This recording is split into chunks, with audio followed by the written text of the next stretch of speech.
પાછી જ્ઞાન પ્રાપ્તિની મેથડ પણ આમાં છે, અનન્ય ચિંતયંતો માં. જ્ઞાની ભક્તે શું કરવું જોઈએ તો કે અનન્ય ભાવે સતત મારું જ જે ચિંતન કરે, યે જનાહા પર્યુપાસતે, જે સતત મારી જ ઉપાસના કરે એટલે મારી જ નજીક રહે, મને પોતાની નજીક રાખે, તેષાં નિત્ય અભિયુક્તાનાં યોગક્ષેમં વહામ્યહમ.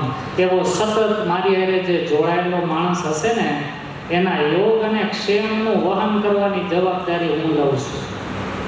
ઈશ્વર એને જ કહેવાય કે જે આવી જવાબદારી લે, અને એ લે છે પણ કન્ડિશનલ જવાબદારી છે, શરતો લાગુ. જે સતત અનન્ય ભાવે મારું ચિંતન કરે, મારી જ ઉપાસના કરે અને સતત મારી હારે જોડાયેલો રહે તો એના યોગક્ષેમનું વહન હું કરું. કેમેસ્ટ્રીની બાબતમાં મારે એવું થયું છે, હું સતત કેમેસ્ટ્રીને લગતું ચિંતન કરું છું.